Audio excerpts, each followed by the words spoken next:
Now, I gotta say that going into Tales of the Empire, I was far more excited for the Barriss episodes than I was the Morgan Elsbeth ones, mainly because, like a lot of fans, I would imagine, I have been waiting over a decade now for this particular story. I've been patiently waiting since Season 5 of the Clone Wars to know what ultimately becomes of Barriss Offee, after she tried to frame Ahsoka for crimes she herself committed, and then basically publicly called out the Jedi and blamed them for the war and said that they had become the villains serving the dark side in the conflict, which she wasn't entirely wrong about, was she?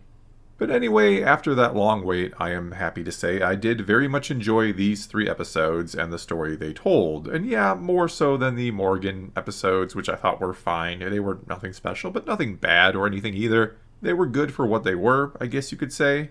So yes, I did enjoy these Barriss episodes, and as always, there were things I found interesting or worth discussing, both good or bad, or just flat out curious.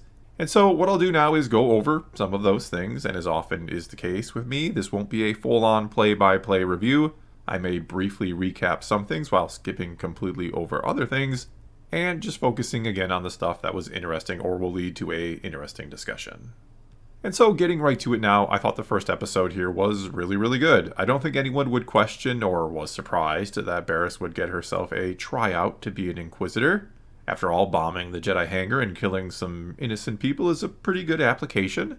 And I think we've all been assuming for some time now that that's exactly what she'd become, and we're surprised we hadn't seen her yet. Many even thought she was going to end up being the 7th sister way back during Rebels. Either way, the Inquisitors get her out of prison, and I always do enjoy getting to see some dark side training, how the Sith or how dark side users will train their students, even if it does usually just kind of amount to making their students angry so they tap into their emotions and start their journey down the dark path. I mean, if it works, right? No reason to reinvent the wheel. The dark side is the quicker and easier path after all. It certainly doesn't require the same type of discipline or same amount of time and effort and training as going with the light side does. In fact, as I've argued before, most of what Jedi training probably is learning how to be aware of and controlling your emotions. Not suppressing them, but controlling them, being aware of them, and not letting them control you, especially in stressful situations where it is easy to get angry and to act irrationally. Whereas dark side training is just, well, it's just mainly about embracing your anger or letting your emotions control you and your actions. There's not a whole lot more to it than that. Sure, there is some more to it than that, but that is the basics, and once you get that down, you're going to be pretty good. And again, that's exactly what we see the Grand Inquisitor trying to do here. He's trying to push Barriss to embrace those emotions, to fight angry. And at one point, she does finally snap and Force pushes him, which he's quite pleased about, and she's ready to move on. And let me just take a moment here to say how good the Grand Inquisitor looked after he looked a little different in the Kenobi series after the way he initially looked in Rebels. And I do understand animation is, in a sense, easier to make aliens look alien and good and cool. Not that we haven't seen good-looking Pauns in live action before, but he looked fantastic here, and I just love, as I talked about in my review for the Morgan episodes, how great Star Wars animation looks, how far it has come since that Clone Wars movie, and how, in my opinion, it has become a premier medium for Star Wars to tell stories in. But anyway, as I think we could all sort of see coming, there was only one spot on Team Inquisitor and 2 tryouts, or actually there were 3, but one of them tried to leave and ended up getting himself killed. Either way, that means you have to pit them against each other in a battle to the death for that one spot. And I did like the shrinking force field with the pit in the middle. That was a cool idea and made the scene or battle about as tense as you could make it, considering we knew there was 0 chance Barriss wasn't going to be the survivor here. However, at first, Barriss doesn't want to fight what we can safely assume is also a former Jedi Padawan. They did seem to know each other. But when he takes up the saber against her, she has no choice but to fight back and defend herself. And in the end, she uses Force Choke on him and crushes his throat, and her journey to the dark side is complete, right? Well, no, not so fast, because though, yes, Force Choke and especially Force Neck Snap are what some might call or consider a dark side ability when there is no context. If you just choke someone out or kill them for no reason, that's obviously really bad. But using it to defend yourself, to literally save your life from someone fully embracing the dark side and about to kill you, That's a bit of a different story. I mean, the ability is really just Force Crush, right? It's an ability that could be used to crush many other things besides necks.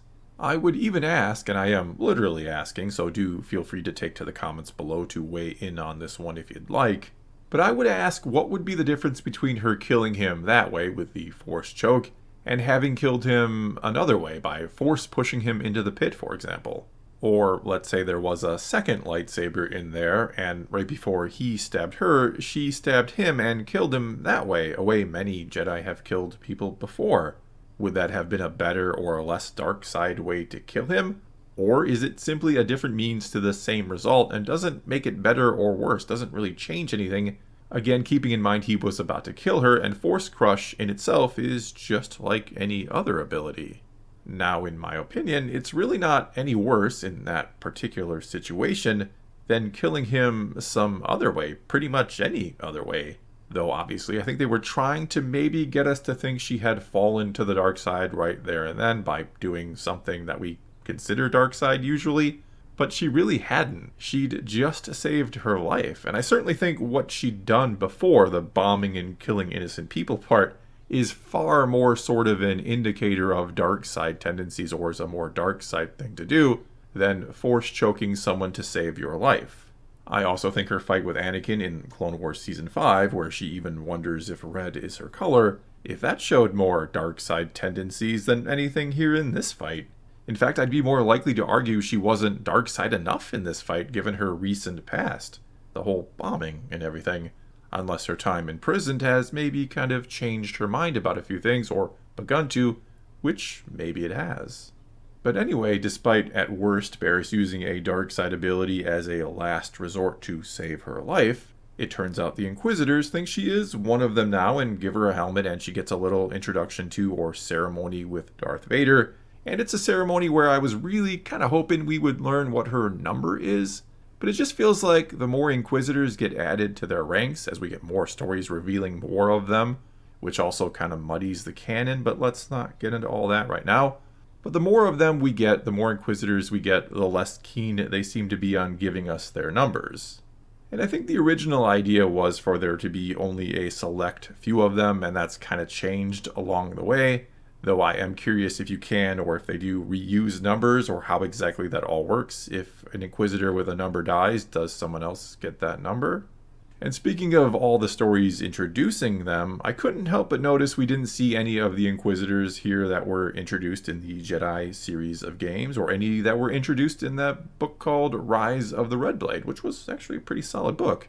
We get Marok from the Ahsoka series and the Inquisitor first seen in Tales of the Jedi, the Ahsoka episodes of that, as well as, of course, the Grand Inquisitor and Fourth Sister.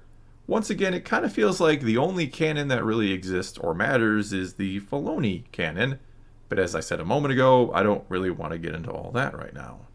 And so, moving on to the second episode, we see Barriss sent off on what I assume is her very first mission as an Inquisitor. I'm also assuming or hoping that, no, the Inquisitors and Vader, they did not fully trust her quite yet, despite what I said a moment ago about them seemingly trusting her because she force choked someone to save her life. In fact, I'm guessing the goal of this very mission, which is to find a Jedi, well, it's to find the Jedi, but it's also to further cement or finally cement her on the dark side. And one thing I really enjoyed about this episode is how it kind of shows the contrast between how Jedi and Sith approach situations. We had Fourth Sister all angry and making threats, trying to get the information they wanted, while Barriss is all about trying to use compassion, trying to get the child to say where the Jedi is, so that everyone else can be spared. And again, there really is little to no hint of dark side in Barriss. She has yet to really do anything truly wrong. In these episodes anyway, we can't forget about the bombing and framing Ahsoka. Or at least she hadn't done anything dark side or too dark side until Fourth Sister slaughters everyone who lied to her and Barriss just stands by. That is obviously pretty bad. But either way, they then take the information they get from the kid. Fourth Sister doesn't kill the kid, at least. And they head off into the mountains to find the Jedi, which they eventually do. And in the end, after Fourth Sister is almost killed by the Jedi and Barriss saves her in the nick of time, And this is where I'll ask if the Jedi was doing something dark side by trying to strike down and kill Fourth Sister while she was lying on the ground unconscious or incapacitated. But Barriss saves Fourth Sister from being killed and tries to plead with the Jedi to give up and come with her. And while distracted by all this, Fourth Sister gets up and attacks her from behind and wants to leave them for dead. Barriss then makes her final choice, says to Fourth Sister that you have one Jedi left to deal with, and then when Fourth Sister rushes after her, Barriss pushes her off the cliff and potentially to her death. And I say potentially because I think we all knew she was going to be coming back for the third and final episode of this little story. And I have seen some people sort of grumbling about some of this, that Barriss seems to sort of easily come back from the dark side. But I'd again argue that, at least in these episodes, she doesn't really do anything dark side or fall to it. The worst thing she does is let the people of the village be slaughtered, which is really, really bad, don't get me wrong. And I do think it's kind of hard to figure out Barriss here. She was so mad at the Jedi initially that she bombed the temple, but now realizes that, I don't know, that they're not that bad, especially compared to the Inquisitors. Or maybe she's figured out the Jedi were kind of misguided or misled at the time. Not that the Jedi way in itself is wrong, which it isn't, and she's kind of putting it all together. But whatever the case may be with that, let's move on to the final episode. And it starts off with a family taking their baby into the mountains of a different planet. I think Barriss has a ship, so she almost certainly left the other planet. We even know the Inquisitors were looking for her. Fourth Sister says as much in this episode. Either way, they're taking their Force-sensitive baby to Barriss because the Empire has shown up, tested their blood, and wants to take them away. And clearly some amount of years have gone by at this point. It's hard to say just how many, but Barriss is certainly older here than she was in the previous episodes. While talking to the family then, explaining that there is nothing wrong with their baby, that once upon a time they would have been taken to become a Jedi like she was. And at this point Barriss talks about how darkness once took her. And I wonder if she means way back in the day when she bombed the temple, or her short stint with the Inquisitors, or if she kind of means both the whole time period. Either way, probably to the surprise of no one, Fourth Sister shows up looking for the baby, and she is surprised to find Barriss. This is where she mentions they've been looking for her, and that, of course, when she stops looking is when she finally finds her. She then attacks and tries to kill Barriss, but to no avail, and eventually kind of gives up and decides to follow the family and the ones guiding them into this sort of cave that will lead to Barriss' ship, where, as Barriss has warned, she will get lost, and of course does. This all then ends with the family getting away. They are going to an old friend of Barriss's, and I think I can make a pretty good guess as to who that is. Though I would have loved to seen those two kind of reunite, Ahsoka and Barriss meeting up again and talking all of that out, discussing all that happened before. Anyway, maybe it's not Ahsoka, who knows, but it probably is. This is Filoni and he wouldn't have it any other way. But anyway, as I said, Fourth Sister, or Lynn, has become lost and Barriss is now going to try to show her the way out. She tries to convince Lynn that fear is not her ally, but her master, which is a really great and true line. Really liked that one. And after Lynn sort of accidentally stabs Barriss, she, in the long run, decides that she is going to get her out of there and save her life, save Barriss' life, and she then finds the way out. And the message here is that compassion is the way out for Lynn, both physically out of the cave and mentally out of the grip of the dark side or out of the grip of the fear that has been controlling her. And it is a really great message or a story here. I highly enjoyed what they were going for or trying to say, and it does feel very on point for Star Wars. Absolutely. I guess the only issue is that, yeah, Lynn does kind of turn back to the light pretty quickly or easily, but this is meant to be a shorter story or tale, so I can and will try to forgive it and just kind of enjoy it for what it is or appreciate it for what it is, rather than get into a debate about how once you start down the dark path, forever will it dominate your destiny. Though I don't think Yoda was trying to be literal there, that you can never ever escape the dark side. He was just warning Luke how easy it is to fall to the dark side and how very hard it is to come back. The final thing to note here is that seemingly Barriss lived. We have yet another Jedi as well as a redeemed Inquisitor, another redeemed Inquisitor I think, that is out there during or somewhere around or before the original trilogy. Just add them to the ever-growing list, I suppose. And I do wonder when or if we will see these two again. Could they also become a part of another animated series, the next one up? If it turns out to be something related to the Path with Asajj Ventress as well, guess we will just have to wait and see. Either way, I did highly enjoy these episodes, even if there are some sticking points, shall we say, when it comes to Barriss and how dark side she is or isn't at certain points in time. And yes, again, Lynn comes back to the light pretty quickly, and it does get maybe a bit old to see everyone in Star Wars get redeemed, or pretty much everyone. I certainly get that is part of the point of Star Wars, or that the main story of Star Wars, Anakin's story, is about redemption, and that no matter what we've done, we can always choose to do what is right and be better. But sometimes, for those choices to have more weight, for those who do the right thing in the end to truly have meaning, we do need to see some making the wrong choices or to die the villain.